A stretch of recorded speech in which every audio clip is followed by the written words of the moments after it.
C'est à l'hôtel des Invalides que le secrétaire d'État à la Défense et aux anciens combattants Hubert Falco a lancé le cycle des initiatives de défense dans le cadre des commémorations du 50e anniversaire des indépendances africaines et malgaches.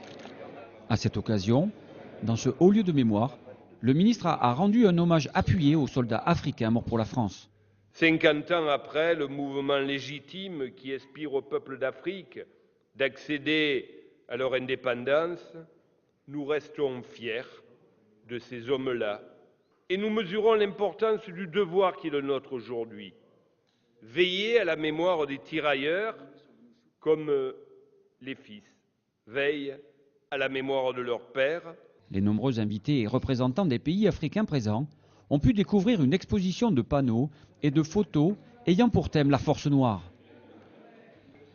C'est également le titre d'un film d'Éric Deroux qui accompagnera cette exposition dans les 14 pays devenus indépendants en 1960.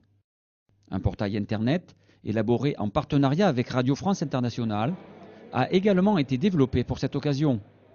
Il permet de mettre en valeur la diversité des fonds d'archives d'une histoire partagée.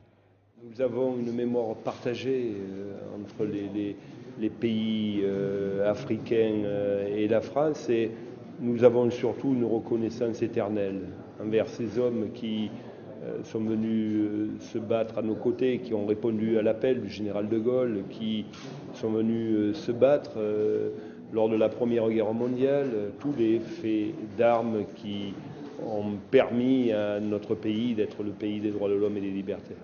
Enfin, en complément des cérémonies officielles qui vont rythmer cette année 2010, le muséobus des forces armées du Sénégal sillonnera exceptionnellement la France en fin d'année pour renforcer la dimension pédagogique des commémorations.